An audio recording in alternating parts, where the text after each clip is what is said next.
beautification, to my mind, is far more than a matter of cosmetics. To me, it describes the whole effort to bring the natural world and the man-made world into harmony, to bring order, usefulness, delight to our whole environment.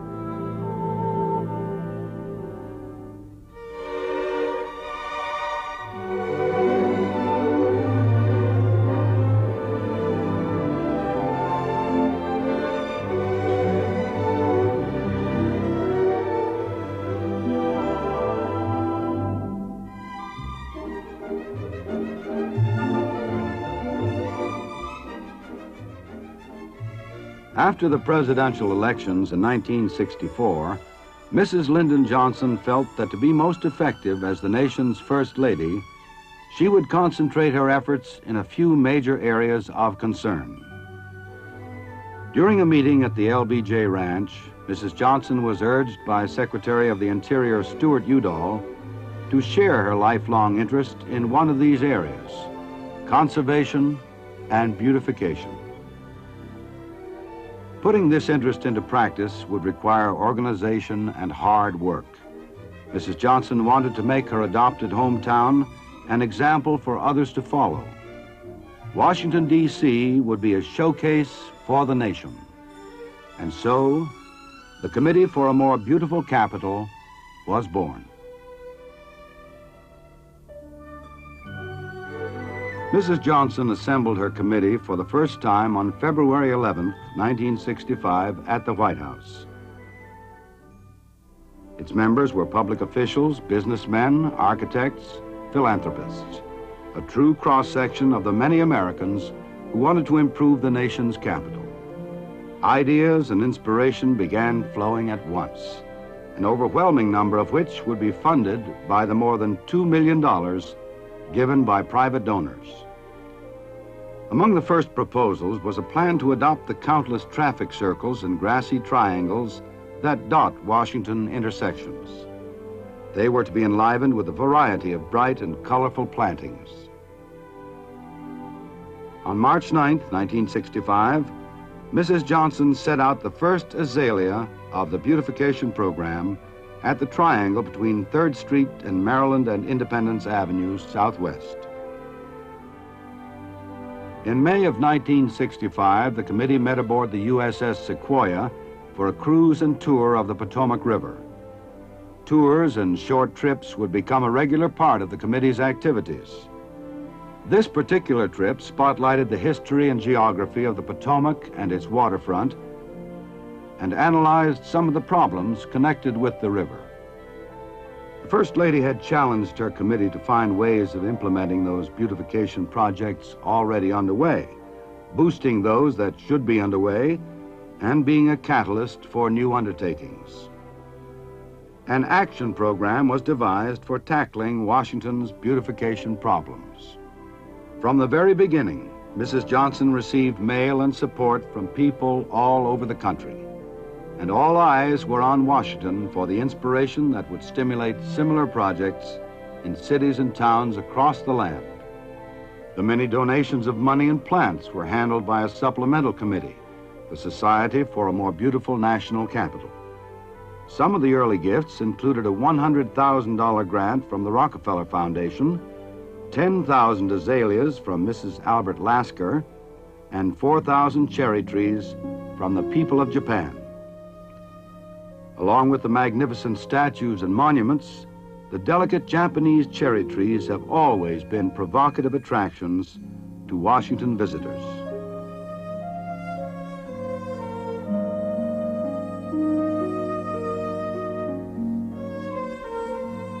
On a drizzly April afternoon in 1966, Mrs. Johnson attended the commemorative planting of a cherry tree at Hains Point on the tip of East Potomac Park.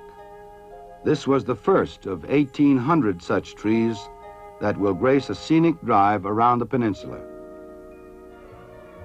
Hains Point was the location of further activity when Mrs. Johnson accepted a gift to the children of Washington from the First Lady of Mexico, Mrs. Gustavo Diaz Ordaz. Play is one of the universal languages that brings a smile to the face of mankind everywhere. In its largest sense, it underlies the imaginative, questing spirit that leads man on to new inventions.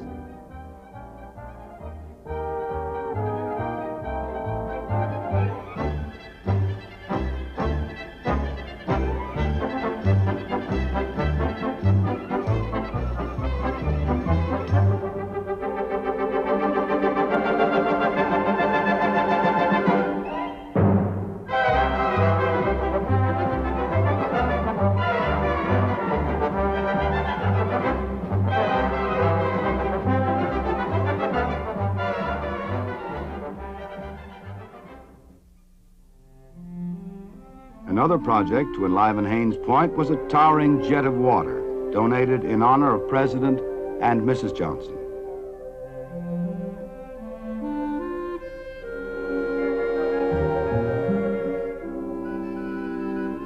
On a crisp fall day, Mrs. Johnson and the committee boarded buses for the trip to a bulb planting festival on Columbia Island. Located in the Potomac between Washington and Virginia, this uninspiring patch of earth is crossed by more than 150,000 commuters and visitors every day. To brighten the way of these travelers, the committee decided to transform this approach to the nation's capital. The National Park Service was assisted by members of area garden clubs in planting the first of 800,000 daffodil bulbs provided by an anonymous donor.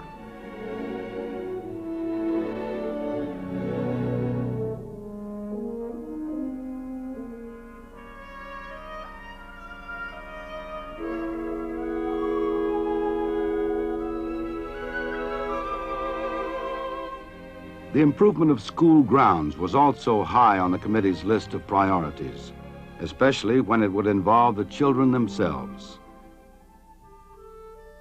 In a ceremony at Terrell Junior High School, Mrs. Johnson dedicated the landscaping of a Northwest Washington school complex in the center of an urban renewal district. The principals and PTAs of these schools were eager to landscape their grounds and establish a program of nature education in the classroom. This two-pronged effort would assure student involvement and active participation. A major endeavor of the committee, the project aimed at providing a stimulus for the entire neighborhood.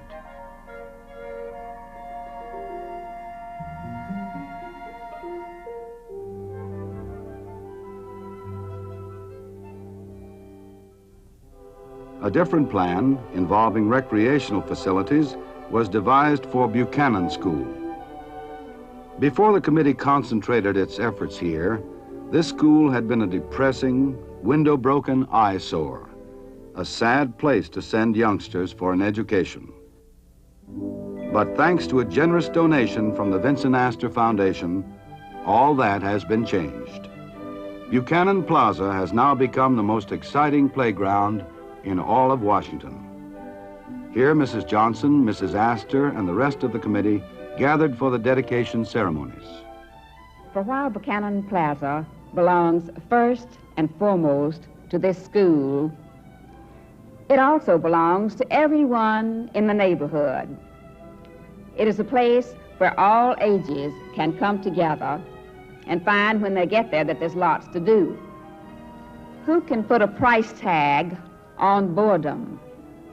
Who can add up the cost of unchallenged energies? This kind of round-the-clock community playground is a new and constructive answer to the urban problem.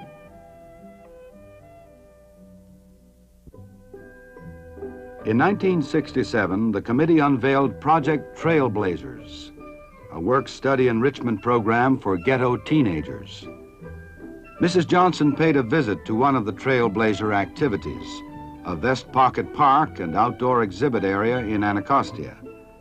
It is located next to the Smithsonian Neighborhood Museum, where Trailblazers had also worked. During the summer, these teenagers laid out nature trails, cleared picnic areas, and built camping shelters.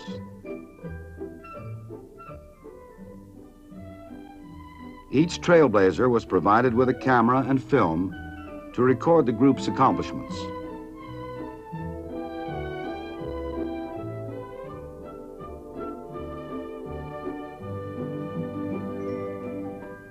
Further to the north lies Watts Branch Park, a good example of how even the most blighted area can be reclaimed from disaster.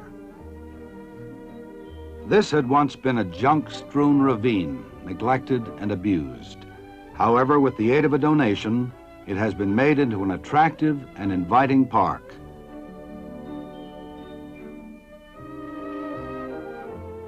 Residents in this borderline neighborhood are proud of their park and pitch in to keep it lovely.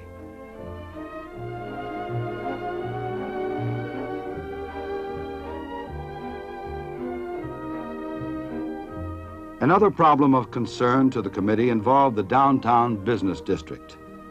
As in many metropolitan communities, Washington's central city was becoming choked and unsightly.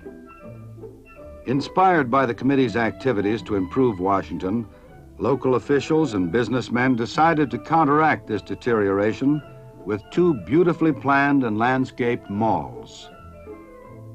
First, the median strip of F Street, the main shopping district, was transformed into a gay pedestrian walkway with kiosks, maple and pin oak trees, and a bright post office pagoda. On New York Avenue, a busy traffic artery flanked by bus terminals and tawdry shops, the change was made with median plantings of crepe myrtle, holly, and pyracantha. These, combined with the stately old elms still remaining, have freshened and enlivened the whole area.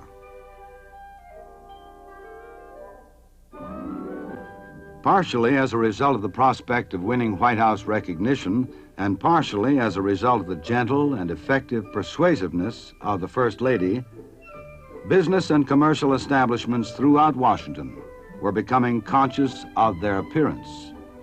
They were learning that appealing surroundings bring an appealing return on the dollar. We live in a time when 75% of the population dwells in just 1% of our land. Obviously, the great need for an attractive environment exists in our urban centers, where most Americans spend most of their lives, and we're doing something about it. In June of each year, Mrs. Johnson welcomed to the White House people who were doing something about their environment, the winners of the committee's annual Beautification Awards. Public buildings, civic organizations, playgrounds, and business establishments from all over the district had representatives at these ceremonies.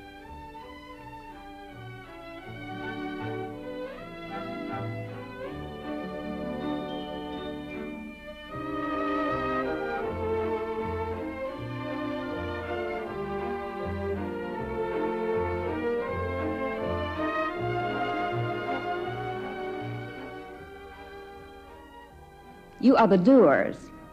You do not dream idly or give up in despair.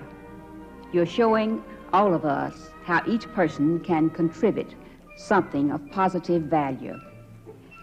Your accomplishments are important to your families and neighbors who are real proud of you, and very important to me. This is a time when we recognize the power for good that each citizen has. In addition to award ceremonies at the White House, there were many conferences, like the first National Youth Conference on Natural Beauty, with more than 500 young people from around the country.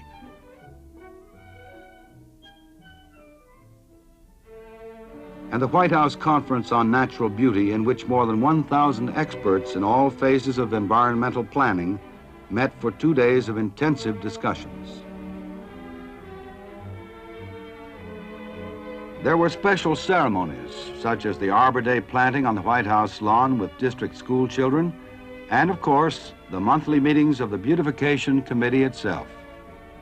At this meeting, after welcoming committee members, the First Lady reported on the signing that very day of an act establishing a Redwood National Park in California. And at last, it's achieved. And so things do get done. And we also have the feeling that making another check on the list. Mayor Walter Washington then presented a report on the summer employment program in the district. But undergirding our whole effort was we had this summer something that was beyond our expectation, about 18,500 children working, youth working in this city in a variety of projects. This is a government and as well as private. As a matter of fact, we were the only city in the nation to make the President's goal for the National Alliance. And I might say, Mrs. Johnson, for your benefit, that you would be most happy to know, and certainly Lawrence would be most happy to know, that Watts Branch was kept clean, the streams were kept clean by 100 kids who cleaned the streams so that you could enjoy even the water as well as the banks on the side, and also have had gainful employment. It was this kind of stuff that we kind of call hard stuff, you know, that keeps you a little something in your pocket.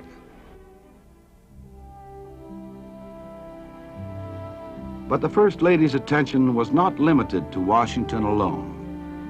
To salute the accomplishments of citizens in their own communities, Mrs. Johnson personally crisscrossed the nation, giving speeches, dedicating parks and fountains,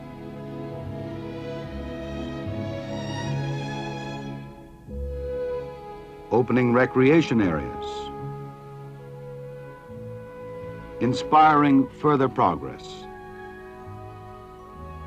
seeing and hearing firsthand the contagious effect her endeavors were having across the length and breadth of the land.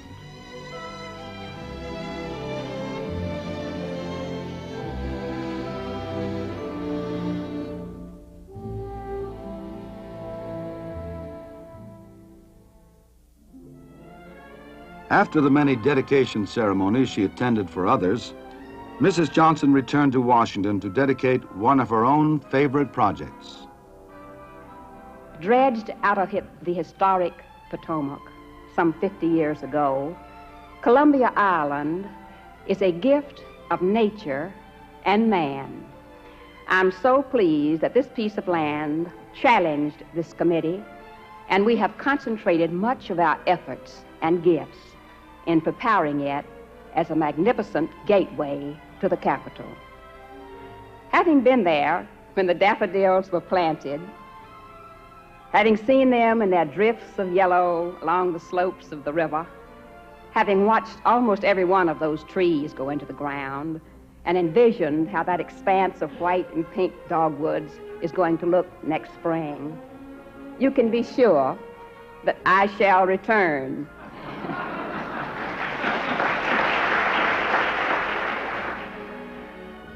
As a surprise to Mrs. Johnson, Secretary Udall announced that Columbia Island would have a new name. We have given it the name Lady Bird Johnson Park.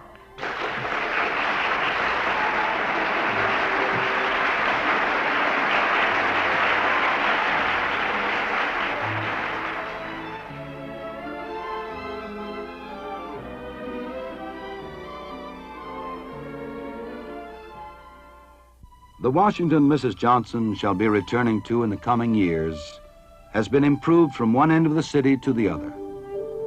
The evidence of this change is abundant. At Sherman Square, Pershing Square, Farragut Square, along Rock Creek Parkway, at the triangle of 3rd Street and Independence Avenue, where it all began. in neighborhood parks like these on Hobart Place,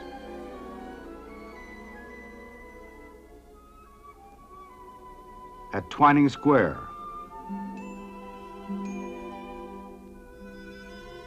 by the Washington Monument,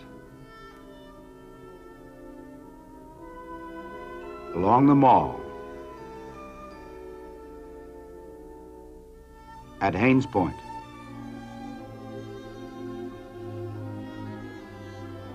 Much has been done, but this has really been only a beginning. The activities of Mrs. Johnson and her committee were a jumping-off point for Washington and for the rest of the nation. They showed that in a time of complex urban crisis, functional, attractive surroundings can exist, bringing joy and new opportunities to city dwellers. For in the words of her husband, maintaining a livable environment has now become one of America's greatest challenges. When Mrs. Johnson and Mrs. Lasker and there are many other hard-working colleagues put some playground equipment in the schoolyards, when they improve some neighborhood parks, when they plant an avenue of flowering trees, then I think their shovels dig deep into the future of this land. Because those shovels, while digging deep, are really changing the lives of our children. These efforts are what history is going to remember us by.